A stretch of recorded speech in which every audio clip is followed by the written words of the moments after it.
Acabó con su ex esposa porque no lo dejaba ver a su hijo, pero en el juicio cargó contra su suegra, madre de la víctima, de la forma más aberrante posible. She hated you.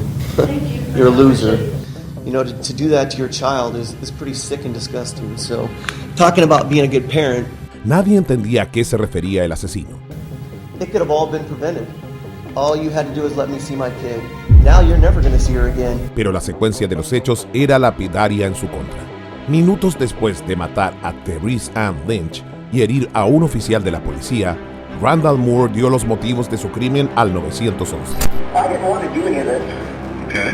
But I'm telling you, all I wanted was my son. I just wanted to see my 7-month-old baby. That's all I cared about. El horroroso crimen consistía en un secuestro, abuso y homicidio. Y todo porque Therese Ann había solicitado una orden de alejamiento en contra de Moore por la constante violencia que vivía. El caso ganó la atención de todos, pero la actitud del acusado durante el juicio generaría aún más repulsión y sorpresa. What you did to my daughter, Therese Ann Marie Lynch, was evil, hateful, and despicable. You are now dead and rotting and repulsive to me. Read the journal she wrote. She hated you. She hated you. You're a loser.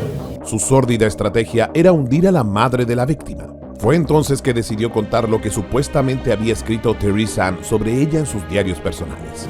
You know, as Therese Ann left, I started thinking about why she had left and what could have been done differently during this whole process.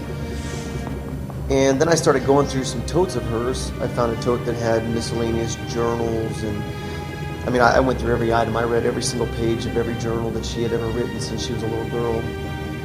And the most shocking thing that I came across, and I even shared this with my mom and my sister Misty here, they both read the letter, is a letter that Therese Ann wrote to her mom when she was a little girl.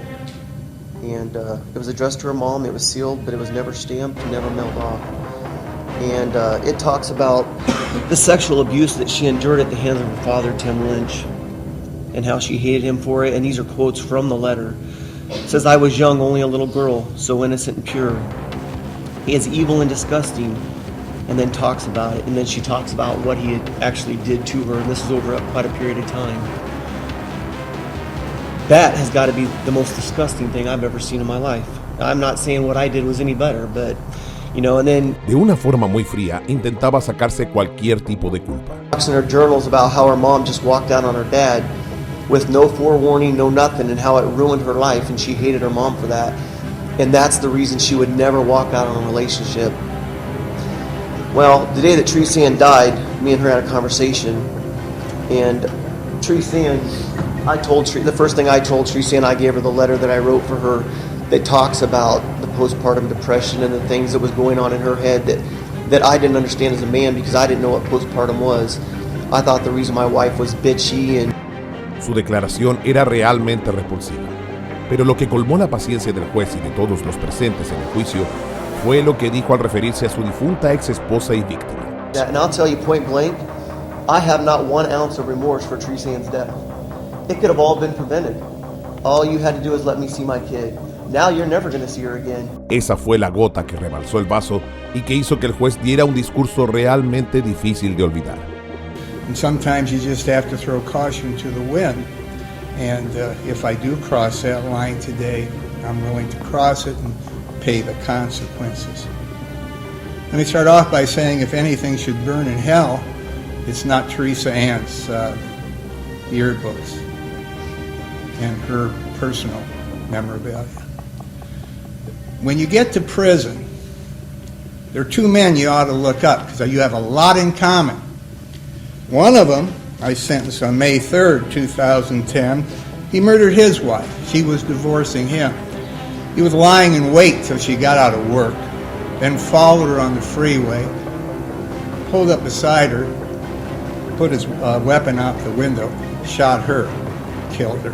Of course, the car rolled over and over for a while before it came to a stop. I sentenced him for murder on May 3rd, 2010. On September 30th, 2010, I sentenced a young man to murder.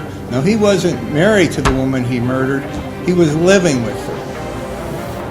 And she was leaving him. He strangled her to death.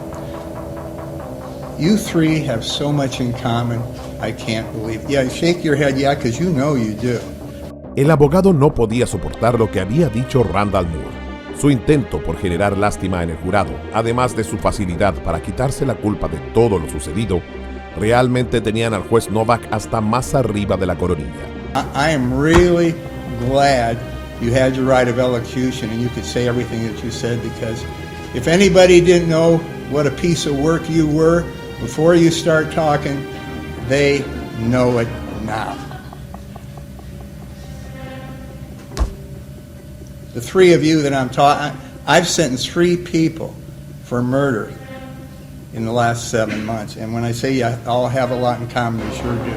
And it's been said before and you can't be said enough.